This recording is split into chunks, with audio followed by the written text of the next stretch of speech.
Hi, everyone. Thank you for joining our webinar today on calibration, the heart of success for LSVT big and LSVT loud treatments. We're so glad that you've joined us today. My name is Laura Gousset. I'm one of the LSVT big training and certification faculty and chief clinical officer of LSVT big, and I'm joined by my colleague Heather Hodges, who's a speech language pathologist and also serves as an LSVT loud training and certification faculty. Both of us have been teaching LSVT Big and LSVT Loud for a number of years, and I now oversee the training, curriculum, and product development related to LSVT Big and help with a lot of the webinars and treatment tools and courses related to LSVT Big as well. And Heather, who you'll be hearing from back and forth in this webinar today, has been part of the research team on LSVT Loud since 2004 under the directorship of Dr. Ramig, the developer of LSVT Loud. And now she serves as a consultant, faculty member, and expert clinician for LSVT Global. And in addition to studying neurogenic voice and speech disorders and being certified in LSVT Loud since 2006, she's also has worked as a speech language pathologist for over 13 years and treating a variety of conditions, including dysphagia, dysphonia, and upper airway disorders. Just some brief disclosures on both Heather and I. We have both financial and non-financial relationships with LSVT Global, including a treatment preference for the LSVT Loud and LSVT Big treatment techniques, and we receive lecture honorarium. In case you're joining us for the first time on GoToWebinar, just a few logistics to go over. Right now, your microphones are muted so that there's no background noise from the different environments that you're joining us from. This webinar is being recorded, so if you want to join it later and view it on demand, review some of the videos, etc., or share it with others, that'll be posted to our blog within the next couple of days. At the end of the webinar, we'll try to take a few minutes and answer some of your questions related to this topic. You can type them into your control panel. There should either be a questions or a chat box on your control panel that you can type it in at any time, and we'll stockpile those and start answering them after the content is delivered. You should also find a handout that you can download and save or print on the slides of this webinar that's also in your control panel found under handouts.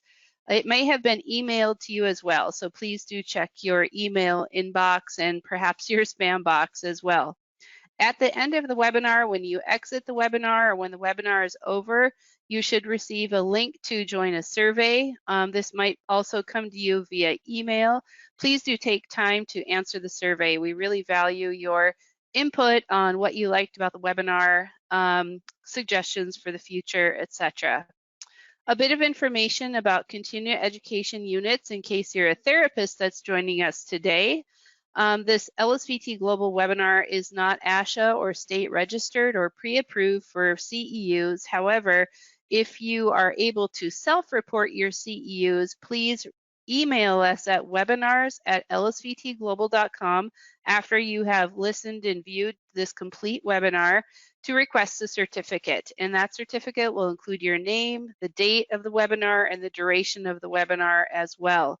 If you're not sure about CEUs and self-reporting, please check with your state board to see if they accept non-pre-approved CE activities. Here are the learning objectives for this webinar, and just a note, this webinar is geared towards individuals with Parkinson's and their families and other lay persons. However, this webinar is open to viewing for anyone. So by the end of the webinar, whoever you are, we hope that you'll be able to define what calibration is as it relates to movement and voice changes secondary to Parkinson's disease. List 3 key deficits in Parkinson's disease, or PD, we'll call it from now on, that make calibration challenging. And thirdly, describe the 4 areas of calibration that are integrated into LSVT Big and LSVT Loud to facilitate ongoing improvement in movement and loudness in everyday life. So before we start, we always love to know who exactly is joining us for this webinar. So I'm going to pull up a polling question. It's just a quick question of, are you a person with PD or a different condition? Are you a family member or caregiver of someone with PD? Are you a therapist? a different kind of healthcare professional, or maybe something completely different. So let me just pull up this question and you should be able to answer it live. Just give me a second.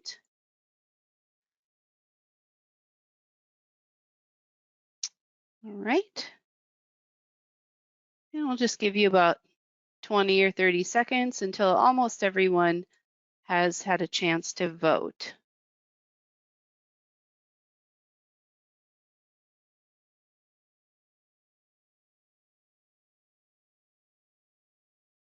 Well, just a few more seconds. Look like there's a few other people that are attempting to answer. Okay, I'm going to go ahead and close that poll and share the results with you. So you can see that 54% of you are people with PD or another condition. So that's fantastic. We're so glad that you've joined today. And the other 43% of you are PT, OT, or speech therapist, and about 3% are families or caregivers. So thank you so much for sharing that information. That really helps Heather and I a lot. And in this webinar, we're going to be bouncing back and forth in kind of a conversation type of style. I myself am a PT, so I'll be representing more of the information related to LSVT big, and Heather will be relating the information related to LSVT loud. And we hope through this toggling back and forth, you really see how these parallel treatment concepts help people with PD and other conditions to become calibrated. So for the people that have Parkinson's disease, you might find people asking you to repeat yourself more often than you used to, or maybe you see them leaning in to hear you a little bit.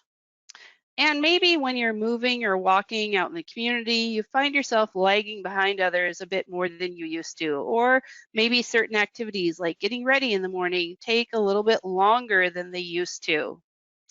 And perhaps you're one who exercises your voice regularly to try to keep it strong, like in a singing group, and you can sing well, but for some reason your strong singing voice has not translated necessarily to a strong speaking voice. So it seems a bit of a puzzle. And likewise, we hear from many patients that they spend a good deal of time and energy exercising, which is great, and they might even be participating in physical therapy or occupational therapy, but they continue to find everyday things like getting their socks on and buttoning a shirt or getting out of bed challenging despite all of that exercise that they're doing. So this should lead you to ask why. Why is this that I'm really doing all this intensive exercise, but not necessarily seeing functional translation of this better voice and better movement? So we think about Parkinson's disease and we know that it's a movement disorder, right? And so we talk about two of the hallmark symptoms of Parkinson's disease being bradykinesia, which means slower than normal movement, and hypokinesia, which means smaller than normal movement. And that impacts not only movement, but speech as well, that becomes softer over time as the disease progresses. But not only is it a motor disorder or a movement disorder, one of the very interesting things about Parkinson's disease is that it's also a sensory disorder. And the way that it really plays out is this: your movement may feel quite normal to you, but in reality, it's become smaller than normal. And as the disease progresses, that smallness also progresses. And when you talk, your voice sounds quite normal to your ear, but others are finding that it's too quiet and they can't hear you and they're asking you to repeat yourself because of that. So what does that really mean? What it means is that there's a mismatch between what you perceive as a person with Parkinson's and what actually comes out. And when you move bigger, and others tell you it actually looks normal, it feels too big to you. It feels kind of crazy or kind of awkward. And likewise, when you talk with what's actually a normal volume and your spouse or your loved one or even your speech therapist says, yes, that was normal volume, to you inside, it likely feels like you're talking way too loud or even you're shouting. So, this is a phenomenon that occurs early in Parkinson's disease and in almost every person with Parkinson's disease. So, I want to show you a couple of videos to really kick off this webinar. And the first one is a young man with Parkinson's disease, and he's in physical therapy, and his therapist is working with him on walking with bigger steps and bigger arm swings. So he's really trying to learn how to scale that so that his walking looks more normal. And he's beginning to do much better. And you'll see in the subtitles of what he says about this. So let's take a look, and hopefully the video is not too choppy for you. What are you laughing at? Just imagine me walking on the streets like this. This is normal walking, my friend. All right, so hopefully you could see that it really wasn't crazy big, but he says, imagine me walking down the streets like this. Let's take a look at that one more time. What are you laughing at? Just imagine me walking on the streets like this. This is normal walking, my friend. So his left arm was his impacted arm, his affected arm from his Parkinson's, and it looked really, really quite normal. Now I want to show you a video of a man who went through LSVT Loud, and he's just sharing his experience of this same phenomena.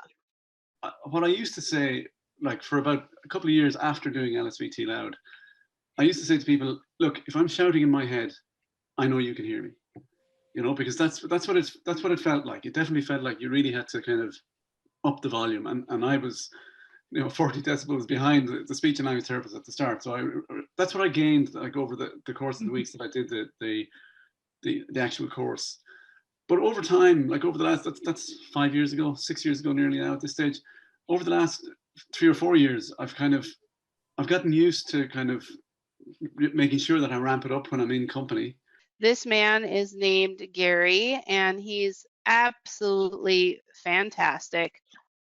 And he's had Parkinson's for a number of years. He's married to his wife, who's a speech and language therapist in the UK. And he really just couldn't believe when the therapist put the sound pressure level meter in front of him and found that not only his normal voice was too soft, but his louder voice, what sounded too loud to him, was indeed normal. So bottom line is, if you're experiencing this type of phenomenon where it feels too loud to you when everyone else is saying, hey, I can hear you, it sounds great, you're not alone in that. It's pervasive across the disorder of Parkinson's disease. So I'm going to pass it to Heather for the next few slides. Thanks, Laura.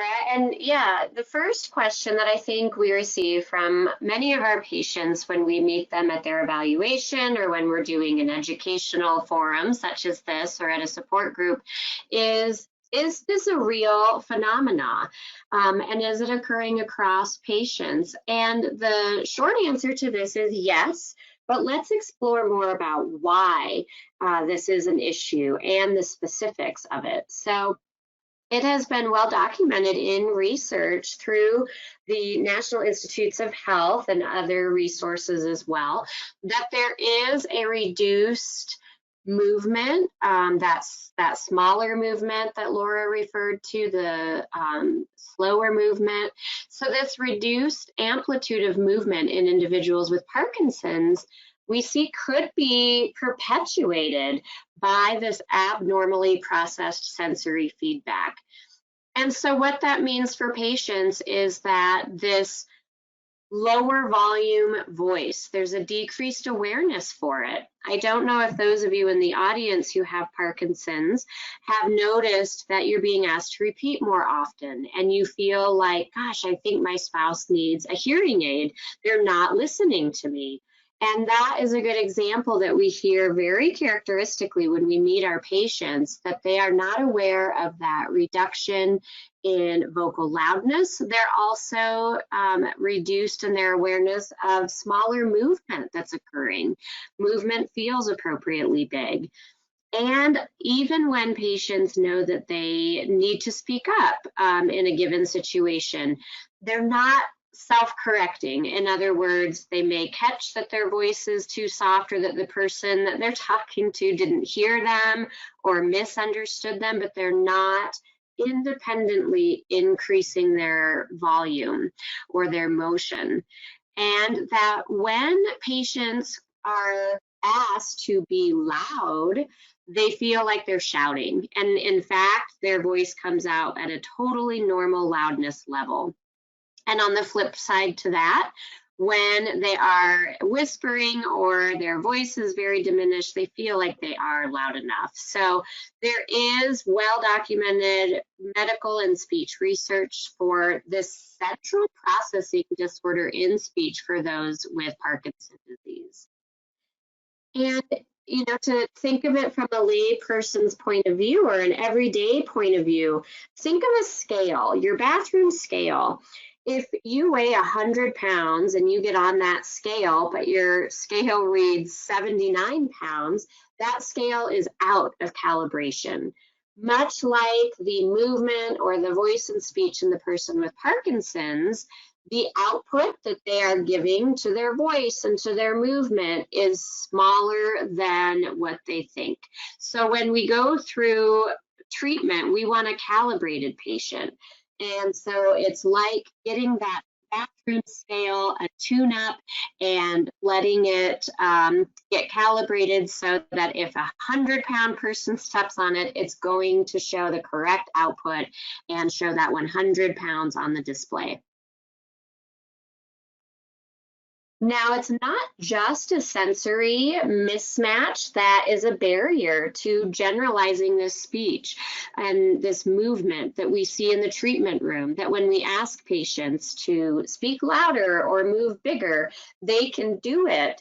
And it's not just the sensory component that's occurring. We see that an internal cue is absent and that there are also neuropsychological changes that have occurred. And so we know the physical capability of our patients for bigger voice, louder voice, for bigger movement in their body. It is present, but it's not being activated. So let's get into more detail about these two barriers to generalization. And even with educating patients and making them convinced that their voice is too soft or their movement is too small, and the patients cognitively know and understand this, it's simply not enough because of the internal cue that's lacking in our patients. And so the internal cue to spontaneously and independently move bigger and talk louder is diminished. So in therapy, initially, patients need a lot of direction and feedback in those treatment sessions to be cued for the optimal amplitude of movement in body and voice exercise. And fortunately, we know from research in our labs and in our groups, as well as outside of our lab and our groups, that intensive and extensive training does help patients to tune into the sensory changes and also to begin internally cueing for that target movement and loudness so that they're not having to be told to be louder or move bigger, that they can independently get there.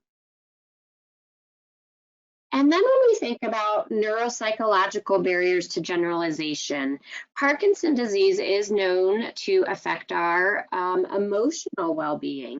Some patients experience depression or anxiety as a part of their disease process. We also see motivation being affected for some in that patients may become more apathetic.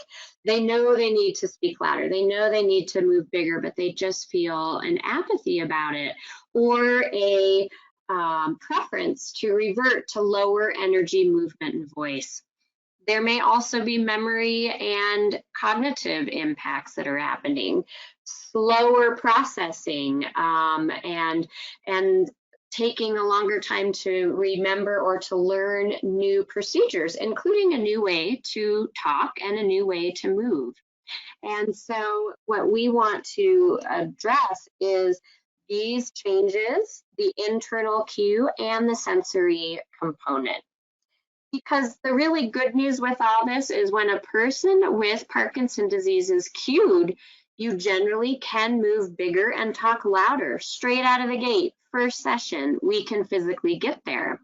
We may have to work on endurance and strengthening to an optimal level, but we can cue you to get that bigger movement, talking louder, and that the brain and body are capable of generating these louder voice and bigger movements. So within this training, and as I mentioned previously, it's intensive, it's a workout, it's a lot of tuning in to these new movements.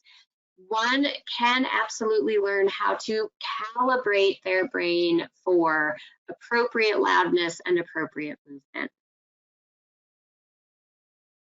And so we really say that calibration is at the heart of the matter. We are addressing motor movement, of course, in these two therapies of LSVT loud and LSVT big, but we absolutely need to calibrate the systems of sensory, internal cueing, that ability to do something on your own without somebody telling you, and those barriers of the neuropsychological changes Parkinson's can evoke.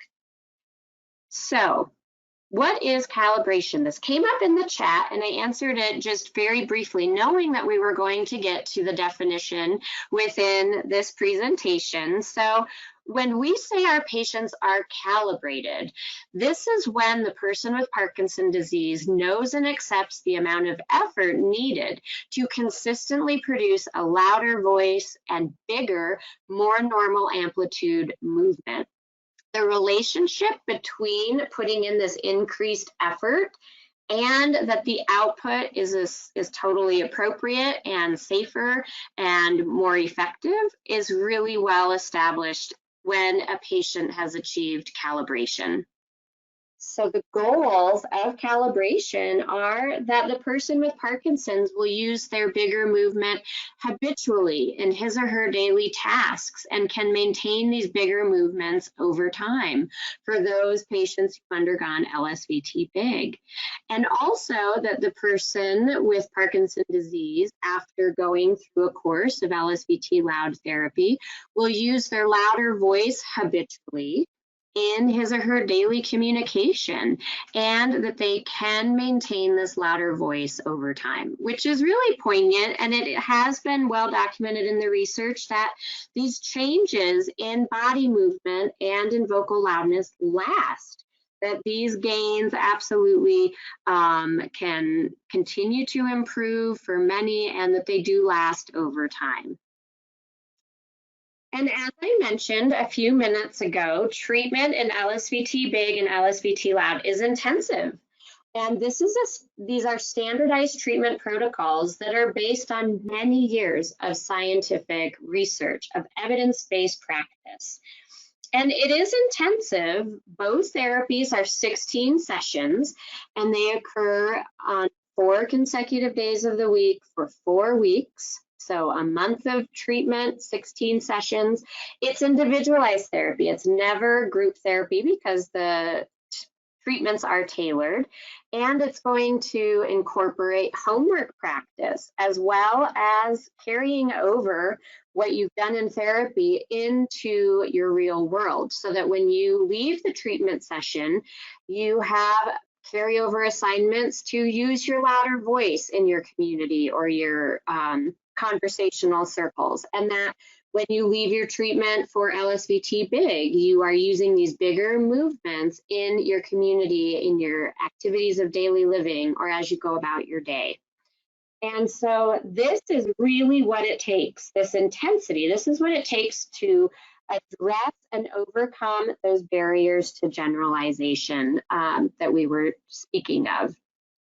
So with that, we'll talk more about how calibration is achieved in LSVT loud and LSVT big. Thanks, Heather. And one of the first ways that we do that is through education. Education is incorporated beginning in the evaluation of both LSVT loud and LSVT big. And it's ongoing. It's incorporated into every session and all parts of the treatment session, which include doing exercises, working on voice and movement, for LSVT loud and LSVT big, and also functional tasks that are related to communication or related to activities of daily living or mobility. So the patient is really bombarded with this message throughout the month of treatment of this is how it feels. It needs to feel to talk with a more normal voice, to move with more normal movement, so that by the end, you really have that ingrained in your brain and can continue on with that better voice in your everyday life. One of the other key things in relation to education is that the treatment goals have to be something that are important to you and that are specific to you. So even though they're standardized treatment protocols, they're never the same for every person because every single person on the planet is different. So your therapist, if they're a good therapist, which I hope they are, should really dig in and find out who you are. What are the things that you love to do? What are the things that you participate in everyday life? You know, how do you use your voice at work, at home, in the community? What are the movement activities that you do related to taking care of yourself, recreational activities, so that we can really train those specifically for you. So one of the first things that we provide education on is these motor symptoms that are present in all people with Parkinson's. Remember, bradykinesia means slow movement and hypokinesia means small movement. And because of these deficits that are related to the changes in the brain, it takes more effort to move and to speak. And certainly I've had a lot of patients that feel like they're walking through the mud or that they have big heavy cement blocks on their feet. It just takes more effort to move and to speak compared to before they had Parkinson's disease. So some of the questions that we might ask our patients are, you know, can you describe how it feels when you try to walk or use your affected limbs or speak louder? Because we really want to know what that feels like to you.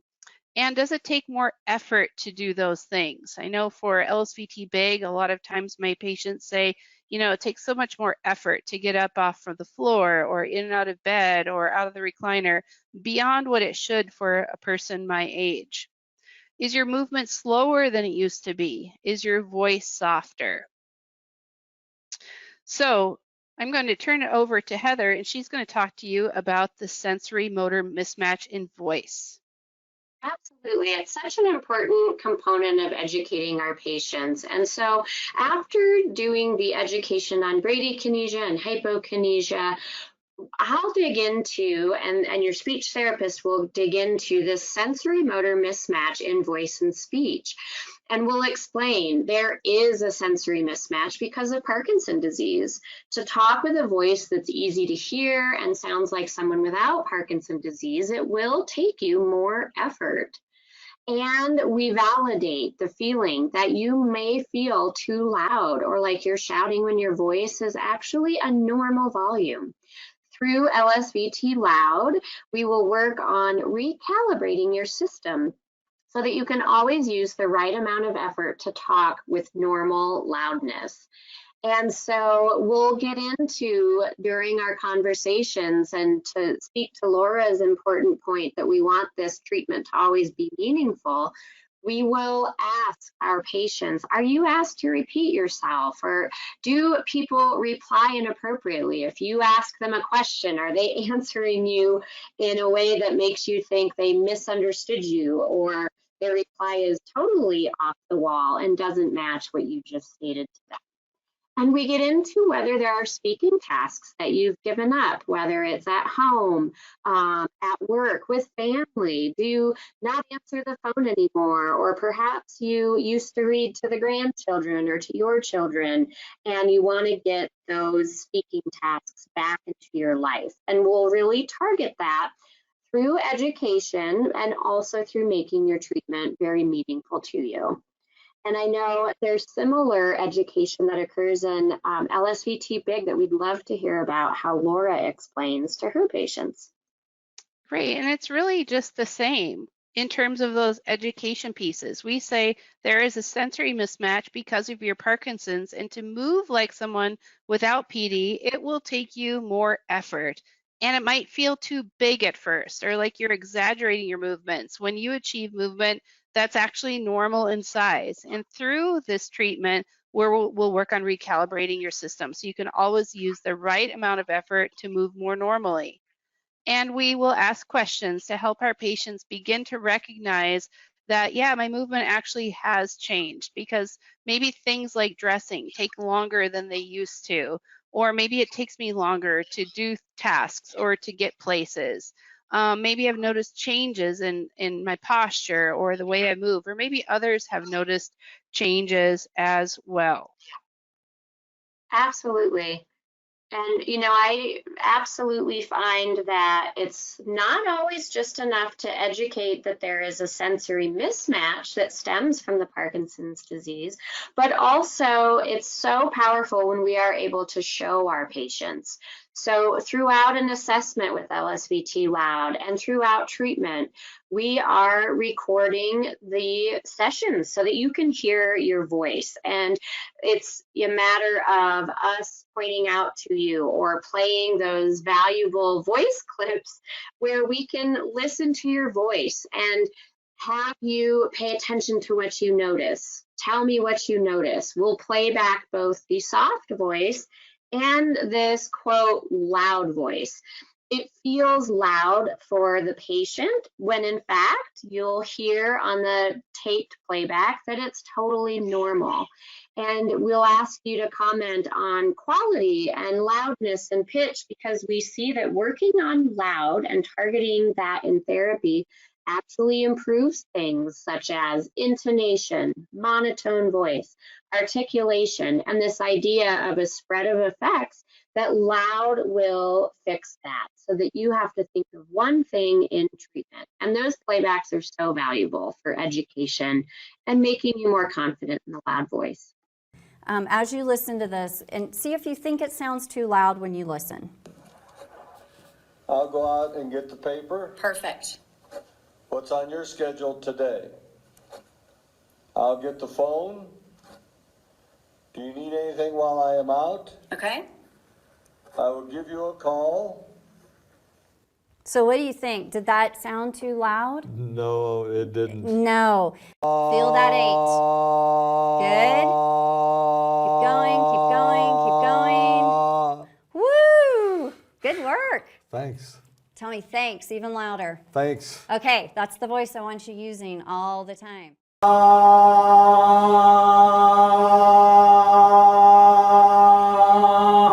Excellent. It sounded great. How'd that feel? Very good. Good, but oh, what happened to my loud voice there?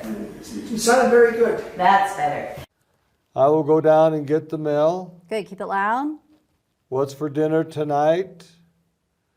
Good night, I love you. Okay, good night, I love you. Little more of your loudness. Good night, I love you. Okay, good. Now, you just said some of these you don't like in your loud voice. Tell me one of the cars you don't like on this list. I don't like the Lamborghini Countach. Okay, good loudness when you told me that. Excellent. And we do that same thing in LSVT Big.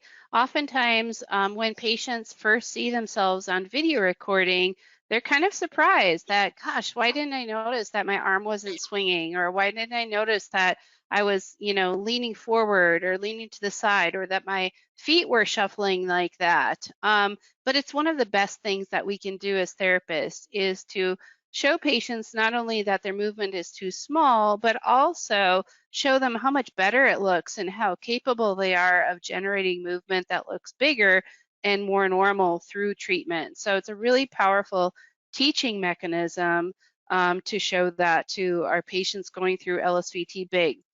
In addition, we spend lots of time during both LSVT Loud and LSVT Big educating patients on other non-motor symptoms that can impact carryover into everyday life. And therapists are oftentimes really good at educators simply because we have more time than the typical neurologist or nurse does to dive deeper into how these non-motor symptoms can impact a person living with PD. So some questions that we might ask are, how's your energy level? And that could be related to, overall fatigue from Parkinson's, or related to sleep changes.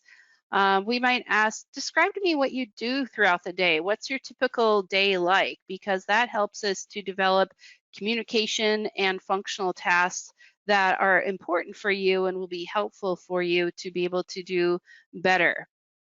We also ask questions about, is there anything that you have lost confidence in being able to do well on your own, or anything you've given up because of Parkinson's disease? Our goal is to empower people and to improve self-efficacy. And so whenever possible, we want to restore a person's ability to do those things that they used to love to do. Have you noticed any changes in your thinking, and what are those changes? Heather mentioned that there can be changes in processing time, like it just takes longer to think about things or to respond to things in conversation. Multitasking can be impacted as well.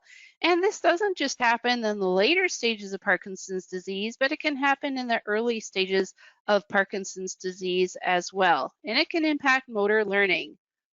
Do you ever have feelings of anxiety, worry, sadness, or depression? These are very common in Parkinson's disease and impact a person's motivation to participate in activities that they used to enjoy, to get out and exercise, and do lots of things. So the more that we can screen and understand what are the things that you're dealing with, the more that your team can help you. So education is definitely ongoing, but Heather, what about treatment? Absolutely. This is where, the rubber hits the road, so to speak. And so we want treatment to focus, of course, on changing movement and voice, but it's also going to focus on building confidence, building comfort with this new way of moving or this new way of talking. Motivation. We absolutely see that success builds upon success. And so we're systematically providing those opportunities to increase confidence, reinforce these new ways of restoring your normal movement and a healthy, stronger voice, which then encourages comfort and motivation to keep going and to keep using these new ways of moving and talking. So why does this matter within treatment? Your therapist must include in your treatment sessions, as you're doing your exercises, as you're building your endurance, there must be opportunities throughout every single session to make you comfortable with the louder voice and the bigger movement so you feel confident using it outside of the treatment room in your everyday life. And so your therapist in LSVT loud or LSVT big will make sure that you are not actually shouting or sounding angry or that you're moving in a big, crazy way, even though it feels that way. It feels too loud or it feels too big. Your therapist will never, ever teach you to be too loud or to move in an abnormal way. And they'll make sure that you are working hard enough in your treatment every step of the way to achieve great results. This really is exercise. And in both therapies, you should feel like you've had a workout. We absolutely want to push you to never have exercise feel boring, complacent, or easy. Walking, talking, movement, it all is very complex. And so we want to make sure that you work hard in therapy and that you are going to sound and look as natural as you did prior to Parkinson's, or for someone who does not have Parkinson's, whenever you speak and move. And then it is quite key that we will be providing opportunities, ensuring that you remember to use this louder voice and bigger movement in everything that you say and everything that you do. It's hard work, you'll feel tired, but exercise is medicine. So your therapist is there to encourage you, and they are going to be driving you to use louder, more natural voice during your voice exercises, reading and communication practice when you are undertaking LSVT loud. We'll be reinforcing when you nail that appropriate loudness that's totally normal, it's easy to hear, it's going to provide you communication success. We're there to say, yes, that's the effort. You got it. Do it again, just like that. Repeat, do it again. It's high repetition exercise. And that's for the motor, but it's also to retrain your sensory perception so that you start feeling the effort from the inside. And that addresses the barrier also of internal cueing.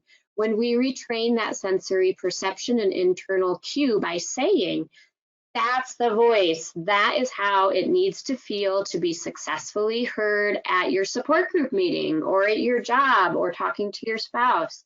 Did you feel that effort? How did it feel? And then we will be providing you opportunities to be more comfortable with that louder voice so that you're not just using it in the therapy room with your speech pathologist, but you're actually using it outside the treatment room in your daily living. All right, so we know the video sounds are not cooperating, but we will get those integrated into the final on-demand version. And that video of therapist Angela with her patient Bob is a really great example I encourage our patients to watch to really drive home that idea of how comfortable Bob became with using that louder voice outside the treatment room. All right, thanks, Heather. And the same thing with LSVT Big when we work on calibration training during the exercises and functional practice. Through exercises, we really work on big movements to help you learn how to rescale your amplitude with functional skills. So, for example, if your handwriting has become so tiny that you can't read it, no one can read it, we're really working on driving your effort, driving your amplitude so it's back up to the normal zone where it should be.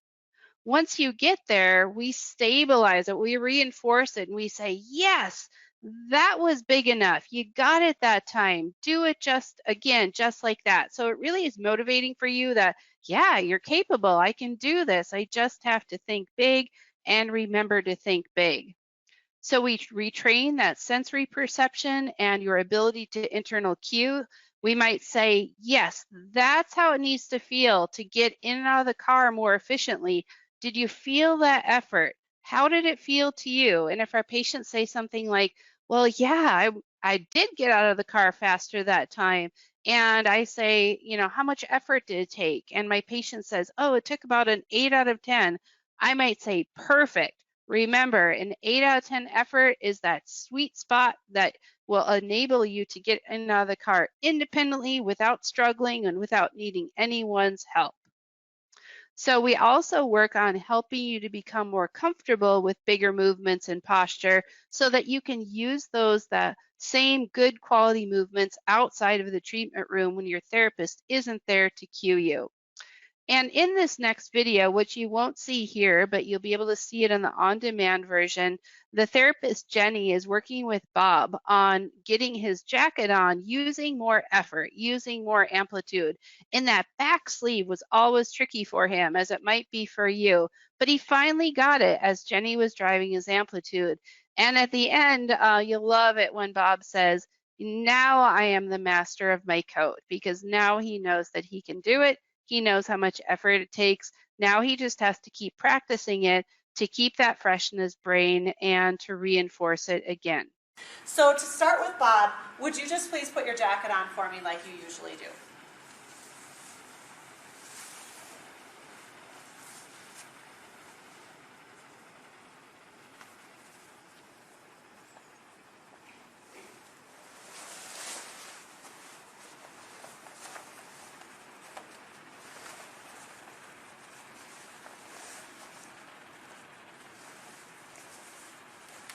Very nice. So what you may have noticed is increased time. Predominantly the first place we saw that is in the reach of trying to get the second arm to the jacket, and then also taking it from that point to being able to get it up over his shoulders with the collar in the right place. And that is very commonly what we see, the main sticking points that people get stuck on with that jacket. Would you say that's the sticking points that you notice too? Those are them. All right, yes, yes.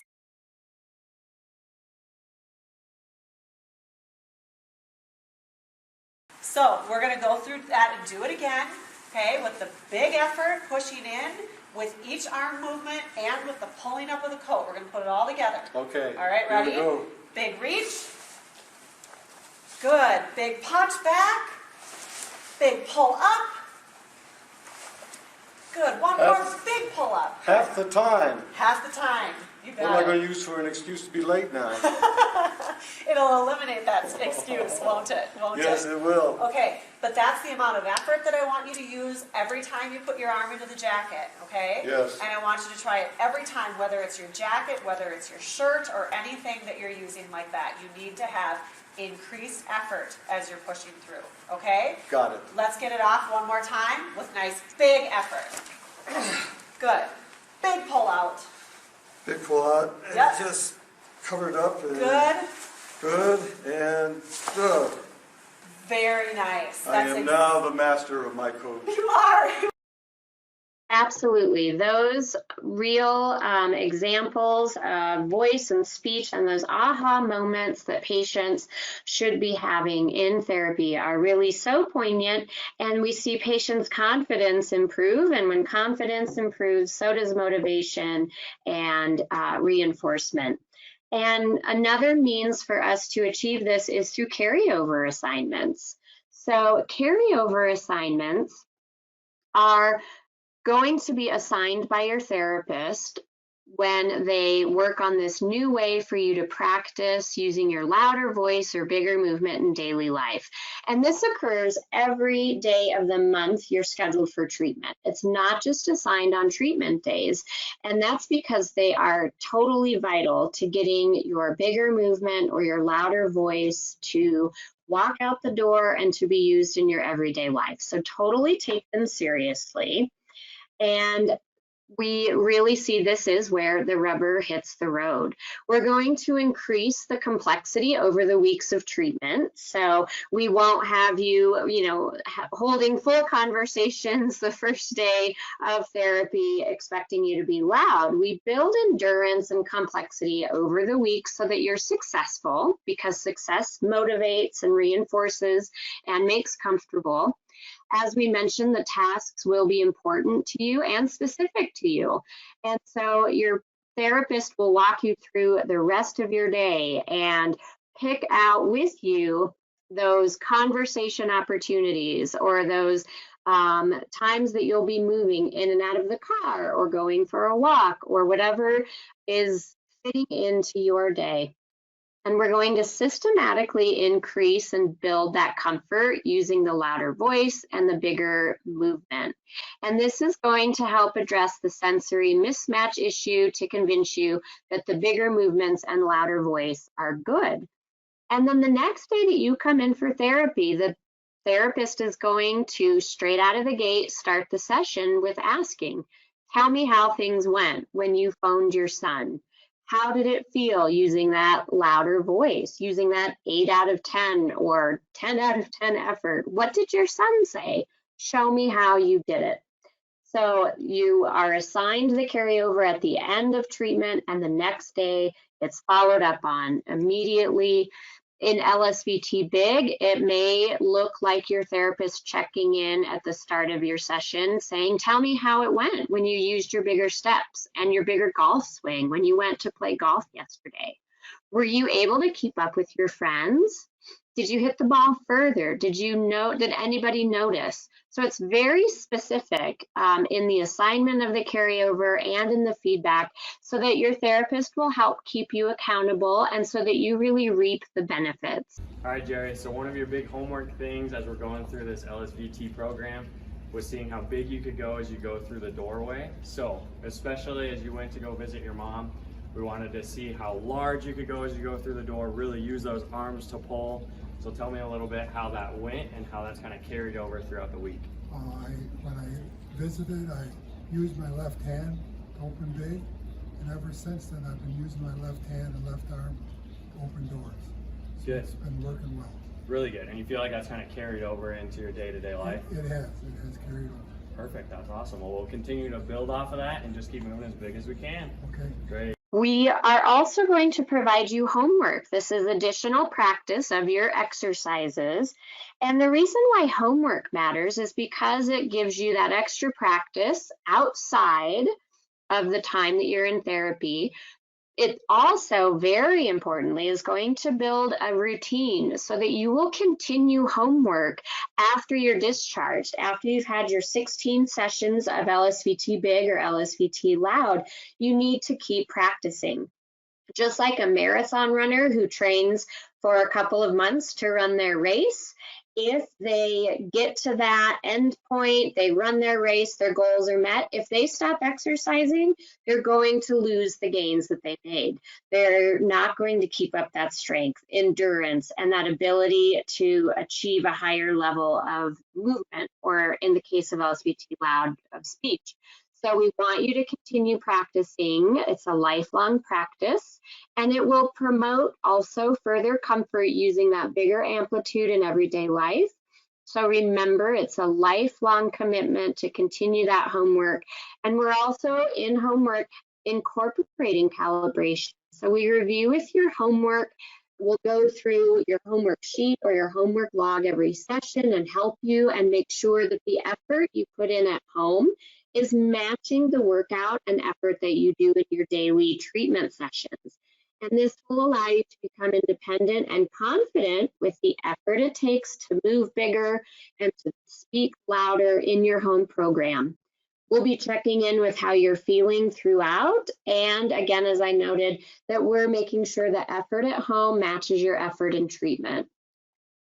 And within all of this, it's important, I think, for us to point out that the research supports that we're not just focused on the movement disorder aspects of Parkinson's disease, but we're also addressing the sensory, the internal cue, the calibration, because it is well documented in the research. And in fact, there's actually neural evidence. There is PET scan evidence where after just 4 weeks of treatment, we see changes within the brain where speech centers that had gone dormant on PET scans pre-treatment are actually activated after only 4 weeks. They're activated in a more appropriate way. The areas of the brain that are supposed to be active during speech are more engaged, and we don't see strange compensatory things happening as we do pre-therapy. And so for your reference, this is some really nice research for those of you that would like to look at these studies. And it's been replicated in our research groups as well as other research groups.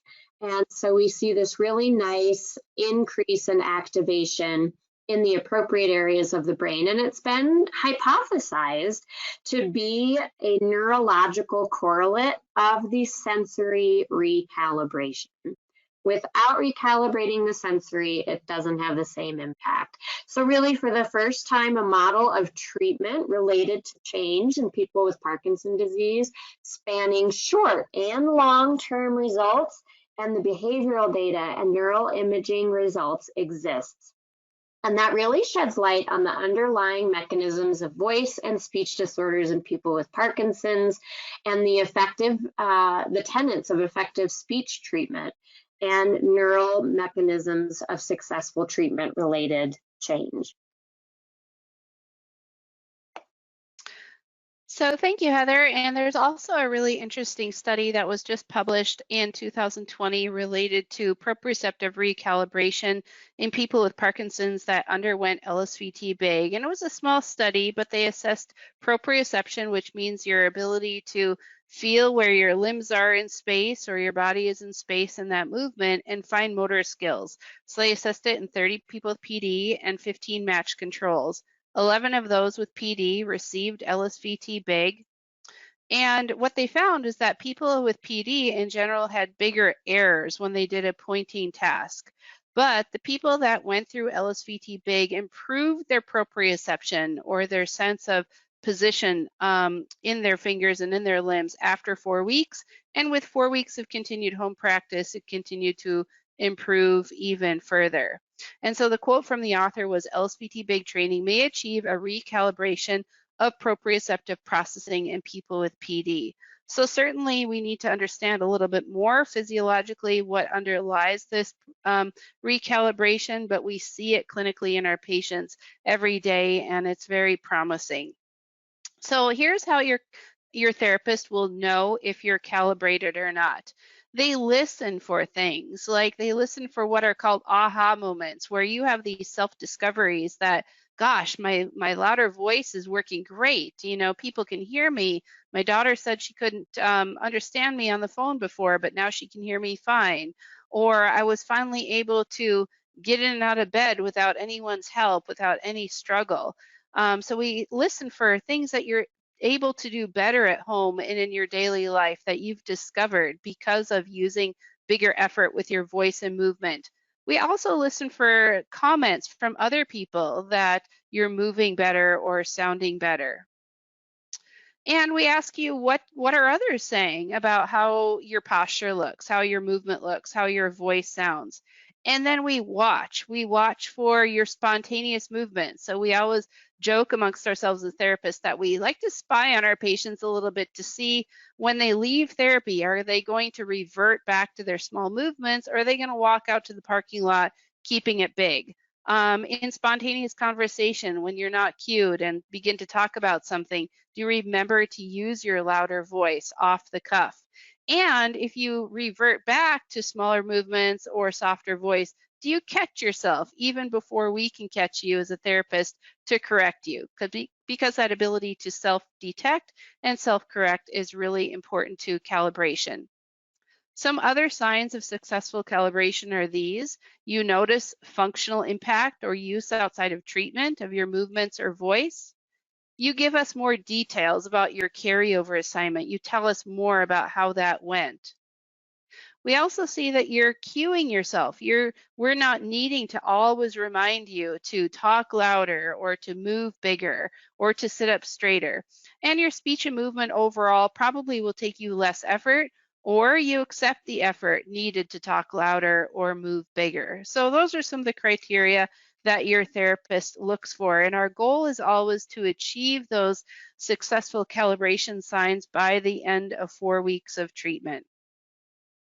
So, brief summary here. LSVT loud and LSVT big are really more than just exercises, and hopefully you've really realized how it's tailored to each person and is much more complex than just doing exercises that you might do on your own. Translating improved voice and movement into daily function is the goal of therapy. We don't just want you to be fit, we want you to do better in whatever is important to you, whether it's getting out of the car, walking around your home, speaking to loved ones on the phone, using your voice at work.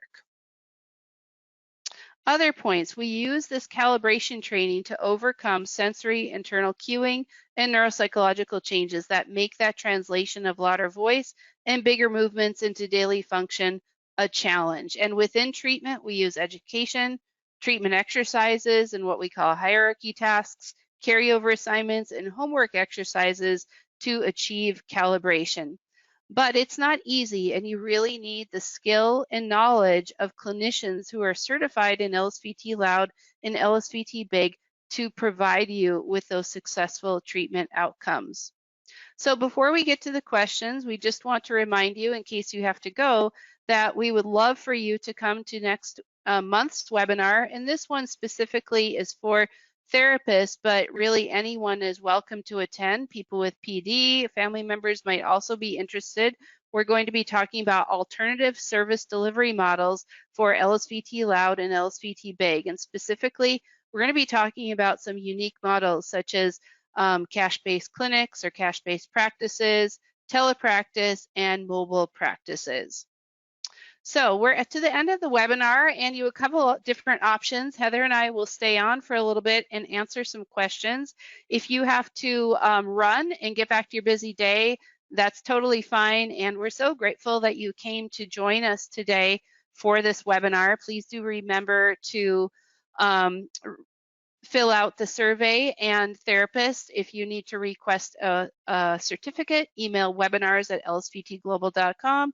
And also, if you'd like a link to that on-demand recording so that you can see the videos in a few days, just let us know by either emailing info@ or webinars@lsvtglobal.com. So with that, I'm going to open it up for some questions, and thank you so much for those of you who have already typed in some questions. We're going to start from the top and get through as many of those as we can. So I think we already answered the one about what does calibration refer to. Thank you for typing that in. I think we addressed that after you typed in the question. Okay, next one was, this one's for you, Heather. I do most of my voice therapy online. Does being online alter the perception of the loudness of my voice? That's a really great question. And the short answer to that is no, it shouldn't. The LSVT Loud certified clinician will have undergone specific training for how to deliver the therapy online in like a telehealth or telepractice means. And that way you are receiving accurate feedback about your voice. That might include them playing back recordings on their end of your voice and allowing you through the speakers of your computer systems for you to hear those playbacks in relationship to how loud your therapist's voice is and how loud yours is. In some cases, they will train you to record your voice at home so that you're recording the session as it goes, and they'll invite you to hit the playback button at moments that they notice the louder voice sounding normal, or at moments when you're soft, so that they can compare the two. So there should absolutely be many means at the disposal of your therapist to ensure that the perception you have and the feedback that you're getting about your voice is accurate to what it is when you're at home logging into a treatment session. All right, thanks, Heather. The next question is really an important question. What should I do to improve my walk? And I'm so glad you asked that, because that's a really common change that people see in Parkinson's, is changes in their gait pattern or their walking. And unfortunately, there's not a straightforward, simple cure to give you.